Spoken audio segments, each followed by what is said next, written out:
Okay, good morning. Great to see everybody. Thanks for being here and the continual coverage of our team and our student athletes. Very excited about a big win for us on the road Friday night, and one that we knew would be challenging.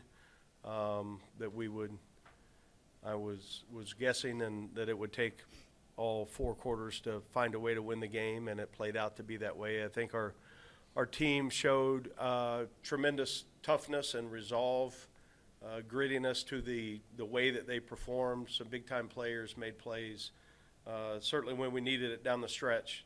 And I think that speaks to the maturity of our team. A lot of different guys, when their number was called, created opportunities and plays for themselves. And you look at how we played defensively in the second half, was game-changing for us. We held them to 52 yards, I believe, of offense in the second half. The kicking game was exceptional, to be able to down the ball inside the 2-yard line on the punt, on a great punt, and then a heads-up play with Cam Oliver making the play there. Kickoff coverage was solid. Anytime you can net punt over 46 yards, which we did the other night, it's a big advantage for your team. And then offensively, to finish the game on the 17-play drive, some of those things were self-inflicted on causing it to be longer than it needed to be, but it ended up helping and playing out on ball control, and then the 4th down stop to end the game defensively with the sack by Doyle and Whitmore was a great play, individual effort, but also the guys on the back end and how they played their technique really helped us. So excited to be 3-0, happy for our guys. The bye week, in my opinion, comes right at the right time. Get through fall camp, and then 3 weeks on the way that we had. More than anything on how we designed our fall camp was knowing that we had a bye after 3 games. So it's a reason we set it up the way that we did, and fortunately for us right now, the health of our team is really good, and we'll have a great week. We'll jump on the Fresno preparation, and already have, and then there's a good time for us in all 3 phases to do self-scout, self-evaluation, really detailed by situational ball on what we've done well, what we need work on, and we'll have a little extra time to get some of those things done this week. So with that, I'd be happy to answer any questions. Coach, with Matt Sluka, what would you like to see him do to improve more accuracy passing? Is that a result of him coming into camp just for the fall camp? Well, I think there's a number of things that go into that. I think we're close to getting some things connected in the pass game. We also had 3 drops the other night that would have opened up the game a lot quicker. So we'll get in the flow of that. We know that we're going to need to have that part of our game better here during the next stretch of games, how important that is to be a complete offense. We've got to improve 3rd down offense, red zone offense. Those are things that we'll spend a lot of time on before our next game, and obviously we all feel like we can be better, from the head coach down on getting our guys in position to play winning ball. How does it feel to be in the most recent coaches poll? Yeah, I'm excited for our team, excited for the athletic department. I did not know it was the first time in the history of the school to be ranked in either of those polls. So I think we've created some momentum for our team and our program. I think we've earned a little bit of respect. We also know that we've got to go earn it again next week, and the next week and the next week on down the. We've got a lot of season left. I mean, there's 10 weeks left, 9 games and of regular season. So we got a lot of work yet to do. We're not anywhere close to where we need to be, but for guys to have some respect and recognition on what they've done up to this point, certainly excited for them, for our team, and I think the things that we know that we can accomplish in this program, that I want that to be a goal for this to be not uncommon for us to be ranked. I want it to be something that is expected, and I know it takes great work to get there. What was the biggest adjustment defensively, first half versus second half on Friday? I don't know. You know, Coach Shear did a nice job on making a few tweaks, but not a lot of, you know, there wasn't a wholesale change. I think we tackled better. I think we played better in the front seven in playing true gap responsibility, sound defense. We played a little more aggressive on their side of the line of scrimmage. I thought our coverage for the most part all night was good. We were in position the first half. We weren't able to tackle as well early on. So I think our guys ended up taking the next step fundamentally on taking out the air of the play, on closing the ground to the ball carrier. You know, we got off blocks a little more urgently in the second half. You know, that big takeaway by Catalan right before halftime led to a touchdown, and then early on in the second half with Woodard's interception, I think that sparked us emotionally to give us some things we needed on that side of the ball. How much do you think rotating, I think it was 9 defensive linemen, helps you in the fourth quarter because they started to look tired? Yeah, I think it helps us a great deal, and I believe just like week one that we won that game long before we got in the arena. The training, the habits, the off-season work, the summer work that our guys put in, our practice structure, and then the resiliency and the mindset of our guys. But the more that we can rotate in at every position that have the ability to play winning ball, I think that'll help us, especially over the grind of the next 10 weeks. One of the main storylines heading into that game was, like, I guess the bombshell news that the Mountain West was potentially, I guess, going to lose Forest Gold in 2026.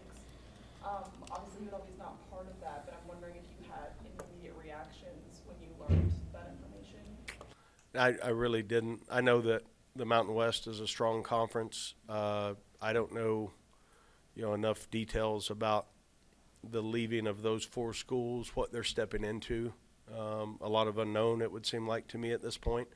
It has zero effect on how we're going to approach the next 9 games. I've always been a very strong believer in, wherever your feet are, be there and do the job that you need to do, and everything else is going to take care of itself. So, there's so many conversations I would imagine going on in the world of college football with realignment and conference affiliation. And if I spend really any wasted time on that thought, then I'm not doing what I need to do for our team. If I can get this team to continue to make improvements in all 3 areas, and our culture stays strong, and we recruit to the level that we're recruiting to, and we keep doing all those small day-to-day habits, UNLV will be on the national stage no matter where we are for years to come. Also, there was a great story about Jacob DeJesus at ESPN right before the game. Did you get a chance to kind of check that out? And I'm wondering if you can kind of share what it's been like to coach him while he also balances such an impressive thing as like a family man and a dad. I didn't see that article specifically. Was it Rittenberg? Yeah. Yeah, I remember talking to Adam weeks ago about that article, and I think some other coaching staff members were involved in it as well. I have not read the article, but I know, would guess because of the questions I remember being asked about Jacob. It's pretty easy to answer because he's the same guy every day. He's got a tremendous amount of responsibility being the head of a household, having a young daughter, and then, some family, personal things he has going on at home right now with his extended family and parents.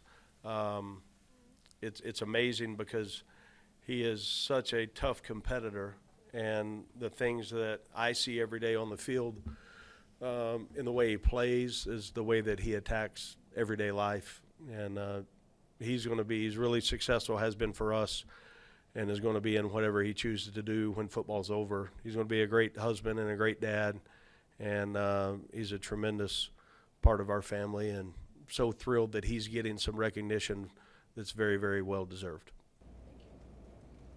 For the first time in a decade or two, we see the city of Vegas, we see those students really buying into this football program. What does that mean to you and the team? Well, I think you look in the history of this city, UNLV is the original team. And, it takes time. You need to back up your messaging. There's got to be some validation and results. We've proven to do all of those things up to this point, and the city is responding like I thought that they would. I look forward to playing at Allegiant next Saturday. It'll be an unbelievable atmosphere. It'll be two great teams going against each other, something that I would expect that the city has been hungry for. And we'll continue to work really hard every single day to do the things we need to play winning football. And I'm thrilled to have the opportunity to play at home in what I think will be a great home field advantage for us. Jackson Woodard just took home his second Defensive Player of the Week award in 3 weeks. Thinking back to when he was a walk-on at Arkansas, I know he says he doesn't consider himself a walk-on, but you liked him enough to keep him around, bring him here. What was it back then when he was a walk-on as a freshman that led you to think that he could get to this point throughout his career? Congratulations to Jackson. I'm glad you brought that up. And also, Chittenden was the Special Teams Player of the Week in the conference, and then I think the Freshman of the Week. Is that right? So it's great when our individuals get recognition for a team game. If Jackson would have played more than 4 series of game number 2, he probably would have been a three-peat guy, in my opinion. I think he's that kind of player.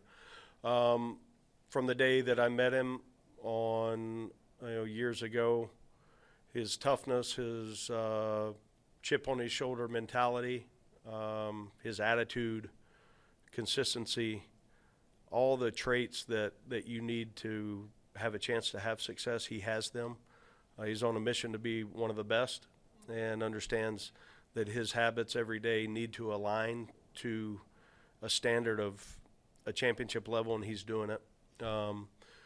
He's playing really, really well in every area, in run defense, in the pass game, also in the communication piece, how important he is, how vital he is to everything we're doing defensively.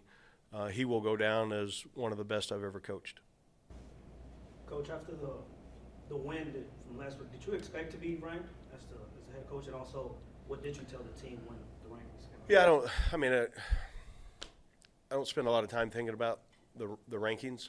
I'm glad we are. I've said publicly I thought we should be, because I do. I think we're a top 25 team.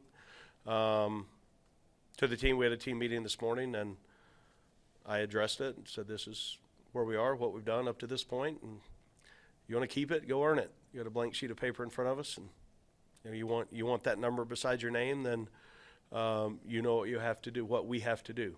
And pretty simple messaging on that, and also threw up a nice little slide of rat poison, because all those great things that you hear and you read, it softens your character. It softens your ability to stay on the course and to stay hungry. And certainly what we need to do to become the team that we want to be is we've got to push.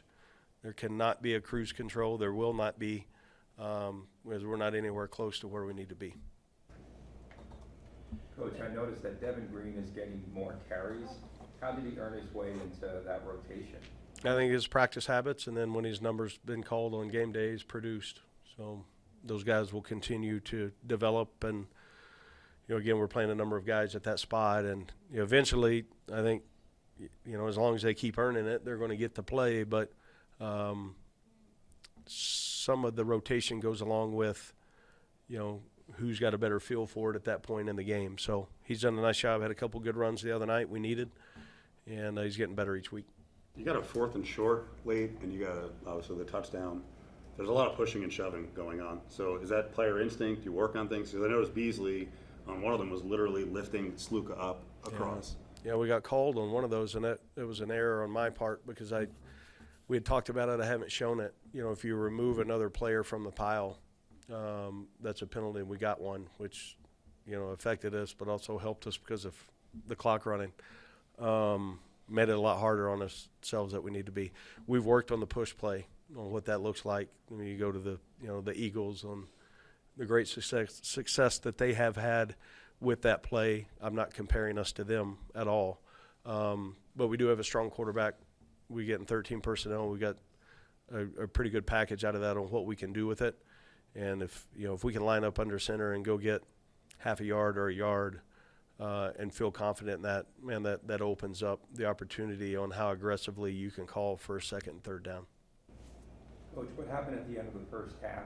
Were there some communication problems in getting a play in down to the final play in that wheel route? Yeah, there was a lot of errors, all pointing back to the head coach. So, had 2 timeouts. I thought that the official signaled that Jacob was out of bounds when he raised his hand. I immediately looked away because I thought we had time. I looked back up and the play clock's rolling. I hear the communication piece from Coach Marion to the quarterback, and then I see Sluka start running over, and the coach to player communication went completely out during that time. So I should have called the timeout, but at that point I'd already wasted 10 seconds at least. I knew what play we were trying to get in, and I also was looking and saw rotation by the back end on their side, that it got to a point I had to make a decision, just let it ride, because I really didn't at that point want to call a timeout and let them see how we had lined up. Our players made a great play. Sluka, we had a good snap, we had good protection. He made a great throw. The running back made a great catch, which was a tough catch down the sideline, and had to turn his body position. Lessons, if I had to do it again and knew that Jacob wasn't out of bounds, just take the time out there, because then you've got extra time. We were fortunate. Did you see what Ricky did on that play where he took out 2 guys? Actually? Yeah. Ricky's playing really, really well. He's playing great when he doesn't have the ball, and a lot of those things won't show up in the stat sheet. But he was huge in special teams the other night again. He's such a great player. Any health issues or updates heading into the bye week? Marcel will still be out. McDuffie for at least he won't be a full participant at least this week. He's still limited, and we'll see how close we can get him to playing. And Christian Moore didn't play the other night. He ended up didn't making the trip due to a sickness. He's back healthy, and he's fully cleared for activity. And other than that, very fortunate we don't have any. Coach, from a scheduling perspective, what changes for you guys during a bye week, especially with that bye coming off the Friday game? Yeah, we spent a lot of time today in meetings this morning and in the weight room. We'll go on the field tomorrow after meetings and a lift. Wednesday, Thursday, we'll have practices and meetings. Friday, we will have extended meetings and some more time in the weight room. We won't practice on Saturday, and then Sunday we lock back into normal game week prep. So really 4 additional days on the field for our players in prep for Fresno. And we'll do some good work as well on trying to maintain the things we need to and get better in the areas we need to. Michael Scheer was especially fired up and emotional after the game. Why do you think that was? Because we played so poorly in the first half, and he knew how important this game was to our program. He also, go back a couple years, he was the interim coordinator at Arkansas when they played Kansas in the Liberty Bowl and won in overtime. Obviously last year's game against them in the bowl game didn't go the way we wanted, and to get a win in the way that we did with a sack, the way we played with 2 takeaways, played really good on third downs. I think there were some things that we were searching for, he was searching for, and he found it. And what a great feeling that was to see and to watch unfold on some slight changes he made that worked, and then how hard our kids played on that side. He was excited. I want our guys to have emotion. It was a lot of fun to see. All right, thanks, everybody. Have a great week. Thanks, guys.